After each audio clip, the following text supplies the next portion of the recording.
I'm David Griffin. It's the 20th of November 2018. I'm here at Derbyshire County Cricket Club, and today I'm talking to Julian Bentley.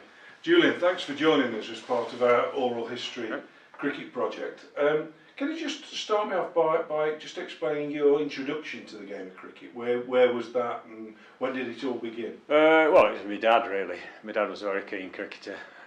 He used to play years ago, back in the sort of 50s and 60s, and right from being very, very young, I can remember picking a bat up, and I picked it up exactly the same way as my dad, which was left-handed. Right. And my granddad was left-handed as well, so presumably a sort of it runs in the family type thing. So yeah, playing from a very early age. I was never brilliant. I used to like running in and bowling as fast as I possibly could, and I wasn't particularly brilliant at batting, but I really enjoyed it. Where did you play at? Played at school. Right. First of all, played occasional game at the junior school, Long Row Junior School in Belper, but then mainly at Herbert Strutt Grammar School in Belper. I used to play for the school team there, which was good. You know, I had some good laughs there. And then when the grammar school closed down, Herbert Strutt, I went to Belper High School, which was a comprehensive school, and I played for the comprehensive school as well until I left. Never played a great deal of club cricket, to be honest with you. Played the odd game, Belper Meadows Juniors, played at Brailsford, played a couple of games for Littleover as well, just a few games. But I just never seemed to sort of play on a regular basis like some people did, you know. Until I started working for Customs and Excise in the early 90s at Derby, and I played for the office team there, and I've played for them ever since. Really? 26, 27 years played for them. You're still tearing in, trying to bowl as fast as you can? That's ceased about 10 years ago. So if I bowl now, I attempt to bowl spin, but it's not very successful, so I'm generally in for my batting, which isn't particularly brilliant either. But we just have a good laugh, to be honest. Participation. It's participation and a bit of a drink afterwards, a bit of a laugh. So what was your first exposure to professional cricket or county cricket? First time I went to a county cricket game was in 1967, when Derbyshire played the International Cavaliers up at Chesterfield. And the first few years we tended to go to the match at Chesterfield rather than at Derby, really. Would it be fair to say to anyone who's watching this video that the Cavaliers cricket was the forerunner of what we knew eventually as the John Player League or the Sunday League? So this was informal cricket, but it wasn't sort of scheduled cricket on a league basis. It was friendly cricket, but I guess you're about to tell us it was probably not played in a... It was played in a competitive It played in a competitive fashion, and there were some very good players. The International Cavaliers team was sort of drawn from around the world, really, so they had some really top English players, some sort of retired English players who used to be very good, like Dennis Compton played for them, I think. But there were current players like Fred Trueman played, and various other sort of test players played for him at the time. But there was a lot of players from around the world, so there were sort of Pakistani players, there were West Indian players, and they were a good side, but they just turned up. It was before the Sunday League, as you say, and they played, I don't know if they played all the counties, I'm not quite sure how it worked really, but I know certainly I went there 67 and 68 to see Derbyshire take them on. Both years it got rained off. Oh, right. So I think both years one innings was completed and then it poured down the rain and that was the end of the game, sort of thing. Can you give us a flavour of the players that were involved? You've talked about the overseas cricketers, but which ones? Well, the one I remember was Gary Sobers. I think Keith Boyce was playing, young sort of Keith Boyce was playing for him at the time as well. But Gary Sobers, the big disappointment for me was top player, you know, absolutely brilliant, and he was out first ball when I went to see him play in 1967. Yeah, can't remember how he was out, but I can remember saying, "Go, Gary Sobers is batting brilliant." Oh, he's out. So that was the end of that. The only time I ever saw him play, to be honest with you. But yeah, they got some Pakistani players. I think so Hanif Mohammed, I think, the Hanif brothers was playing. The Mohammed brothers was playing, I think, as well. Ted Dexter was playing as well. I think he was still playing county cricket at the time. But it was good. I enjoyed it. I'll say the game. Well, it just got rained off and that was it. Sort of crowds turned up to watch that. Oh, it was a good crowd. I remember it being a good crowd. We went up with the family. My mum, dad, and my younger brother went up. I remember it being very, very full. But I think it was a sort of new thing because limited over cricket had only just come in a few years before with the Gillette Cup. Yes. And I think it was a new thing, especially seeing top players from around the world. And I think there were some retired players played. I've got a feeling that Les Jackson might have played, the old Derbyshire fast bowler. I think he might have played for him as well. Was it too early to start having Derbyshire heroes, or were there players there that you either liked to watch or you wanted to emulate? Bob Taylor was always my favourite because he was obviously very, very good. I think going into the England team a bit later, didn't he? Sort of probably about 1970, 71, something like that. He played in the England team a few times. Bob Taylor, Alan Ward, because he was a fast bowler and I wanted to be a fast bowler, and he was just running, tearing and bowling as fast as he could, like I wanted to. He was obviously very, very quick. And I think a little bit later, Chris Wilkins, the first overseas player I remember playing for Derbyshire, the South African. He was a particular hero of mine when I was about probably 11. That's interesting. I'd like to know more about Wilkins from you, because I'm too young to have seen Wilkins play. Right. But people described him as being ahead of his time. Yeah. In that he was doing, in many ways, what a lot of one-day players do now, but he was doing it almost 50 years ago. Yeah. So what do you remember of Wilkins as a batsman? He was a very, very aggressive batsman. He was one of these who just comes in and right from the first ball, there's no messing about. He wouldn't be sort of playing himself in, getting a bit of an idea about the light and all that sort of stuff. First ball, if it was a bad ball, just whack it for four, no messing about. Very aggressive batsman. Bowler as well, sort of medium pace bowler. It was his batting that I remember as being really, really exciting. You knew that he was either going to be out quickly or he'd be in and he'd be scoring quickly, so that was very exciting for he'd have been made presumably for T20. No, he'd been brilliant. Yeah, it'd been brilliant if Derbyshire could have him back now. It's a pity I never got to see him. Yeah. So you've had your appetite whetted by the Cavaliers, the International Cavaliers. So what was the next step in your cricket watching journey? The next step I can remember was going to see us play again at Chesterfield, and it was we played Warwickshire.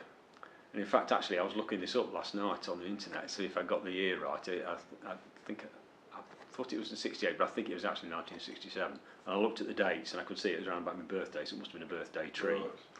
Right. When I'd been 9. And went up with the family, but my cousin came up as well. He was a bit older, and he was about 14, 15, I should think. And he's a bit of a lad, a bit of a character. And I remember this game, Warwickshire was set something like about 250 to win, and it was easily gettable target. But they didn't chase it. They just messed about, and the batting was very, very boring. And as I say, I looked it up last night. They actually scored 130 for 4 off 69 overs. So they were going at an unbelievably slow rate, and the crowd were getting more and more irate about this slow tempo batting. There was no entertainment whatsoever. And somebody was out, and I can't remember who the batsman was out, and my cousin got absolutely fed up with this. So I'd take my bat up, and I was playing with my dad and my brother. And he goes, "Hang on a minute," and he grabbed my bat, and he sort of, when the next batsman was supposed to be coming in, he went out. He sort of strode out carrying the bat, pretending he was the next batsman in. How far did he get? No, he got a fair way in, but my mum was there and she was calling, "Come back, what are you doing? Come back." The crowd cheering and that, So I don't remember too much more about it other than the fact that Warwickshire were extremely boring. And why wouldn't they go for the runs? Did you ever establish it? Absolutely no idea. Who was in Derbyshire's attack? What sort of bowling attack? The attack was a fair attack because Harold Rhodes was in it, Alan Ward was in it. Morgan, Peter Eyre, Peter Eyre was playing, and Derek Morgan. Right. I think Edwin Smith was the spinner. I think. So the assumption was presumably that they didn't think it was a fair enough declaration. I think it was that. Yes, they decided not to bother going for it, but it was extremely poor entertainment for the crowd on the last day. So I mean, Chesterfield's a relatively small ground, and the total you've suggested in the overs remaining would have been. You'd have thought most. Well, they got loads of wickets in hand, yeah.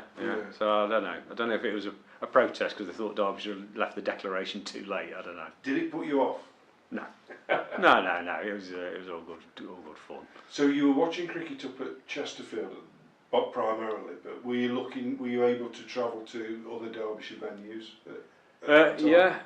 We came down. We watched some games down at Derby, and we travelled around. I mean, I can't remember the years. I've got to say, but sort of late '60s, early '70s. I remember going to see us play. I think it was at Ilkeston, and then I think they played at Heanor actually, around about that sort of time as well. So it was travelling sort of around the county. Went to see a couple of games away from home, but not too many, down at Leicester and down at Warwickshire. Right. But it was primarily at home, and it was primarily at Chesterfield, because living where we live, we're sort of halfway between Derby and Chesterfield, and my dad liked it up at the ground at Queen's Park. It's a beautiful ground, obviously. So who were your favourite Derbyshire players of that? We're talking now the 1970s, into the 80s, or? Yeah, into the 80s. Who were your favourites? Well, in the 70s, Bob Taylor throughout his career, I just thought he was absolutely fantastic. Alan Ward in the early days. As time wore on, people like Jeff Miller and Mark Hendrick. And the overseas players. There's some very good overseas players. Obviously, Michael Holding sort of later on, and Peter Kirsten, John Wright. Watching them in the early 80s, absolutely brilliant. They're two brilliant batsmen. You see much of Barlow? Eddie Barlow, I can remember seeing him. He'd be about 75, 76 sort of time, wasn't it? 76 he came. Was it 76? Was it 76? Yeah. Yes, I can remember seeing him. He was just brilliant, really, wasn't he? Obviously loved it here. I understand he had his ashes scattered here, didn't he? So that was great getting him in, because he was one of these sort of really optimistic players, wasn't he? He'd never accept a game was lost. I didn't go to a game, but I remember a friend of mine was telling me recently him and his dad went to a game in the early days when Barlow had taken over, and it looked like Derbyshire got absolutely no chance of winning, and we didn't win in the end. I think we lost by 2 runs or something like that, but my mate's dad said to him, this bloke's going to do great things for Derbyshire if he can get as close to winning that game as he did there. And he never seemed to accept that we were going to lose. It's interesting that, because everybody that you come into contact with, and Barlow was my cricketing, still is my cricketing hero. You're right that he was often defined as not knowing the meaning of defeat, and with Barlow there was always a chance of winning. It was an incredible 3-year period, and sometimes difficult when you talk to people and they say, well, he was only here for 3 years, but how could he have had such an impact? For those of us who were here, on and off the field, it was the most amazing sort of rebirth of the club, because they've been through such a rough period. We'd struggled in previous years, haven't we, really? Despite having some decent players, actually, that we had struggled. He seemed to be the catalyst for us going into the 80s, when we actually sort of won a couple of trophies, didn't we? And Kim Barnett was captain. Kim Barnett, I've got to say, I used to love watching him bat. Wonderful. Never ever went backwards, did he? He was another one who just every step was forward. Yeah, just like Chris, the first ball, I remember coming down, I can't remember who we were playing, coming down here watching first morning, somebody bowled, first ball, he just absolutely cracked it away for 4, and I thought, here we go, another century on its way. Very, very aggressive batsman, and entertaining to watch. I didn't realise how long, when I was sort of waiting in the reception area today, I was looking up at the captaincy, list of captaincy, how long people have been captain. He was captain for 12 years. 13. Was it 13? 13 seasons, which I think is longer than anybody else, looking back on the board. History, and probably the best years for a very, very long time, really, weren't they? I think if you look at the players that were brought in during his tenure and the trophies we won, it was a glorious era for Derbyshire cricket, really. You alluded to Michael Holding, and of course there was Ian Bishop and Devon Malcolm. Dominic Corn, Stan Mortensen. Did you see much of Mortensen? He was an interesting character, wasn't he, Stan? He was, yeah. He was always very much an enthusiast, wasn't he? Very high class bowler. But I think if he'd been English, he'd have been picked for England. It was one of these. I can remember him being described as a sort of typical Derbyshire bowler, but it comes from Denmark. Which is strange, really. Well, I never saw Cliff Gladwin bowl, but they always said that Cliff knew his figures when he walked off the field. He knew how many runs he'd gone for. And Stan always just reminded me of that, from what I'd read about Gladwin, that he was the same kind of tough, nuggety. He hated fielders, he hated batsmen. He always looked quite sort of annoyed. And you can just imagine that it was what Gladwin or Beswick or these old campaigners were like. And you're right, he was very Derbyshire. Even though he's from Denmark, he had that, strange. All those sort of feelings. I know we spoke in a previous conversation about 1975, a game up at Chesterfield. And of course, back then we took the tour matches almost annually, went to Queen's Park because it may surprise people in the 21st century, but Chesterfield was it got more facilities and more seats than Derby. Yeah. But you went to watch the Australian game in '75. Yeah. Memorable for one or two incidents? Yeah, it was. I went to watch the Aussies come. 68 was the first time I saw them. 72, 75 and 77, for years and years I used to go and see Derbyshire play the Aussies. And 75 was entertaining, well, for various reasons. One was Jeff Thompson was going through one of those periods where he was bowling a lot of no balls and wides. And there was a sort of group of yobbos in the crowd who were giving him some real stick, to jeering him every time he got wide. And then he he got a wicket, and they were sort of a bit quiet, and he stood in the middle of the pitch sort of going like this, conducting. He said, "Come on, let's have a song now, I've got a wicket." And Max Walker was the other one, because me and my dad were sat sort of on the boundary. Where did you sit normally at Chesterfield? We moved around. Right, we moved around, to be honest. Yeah, we never sat. We sit in one place, and then we sort of just moved around. It's the way to watch cricket. The way to watch it. Yeah. I prefer doing that.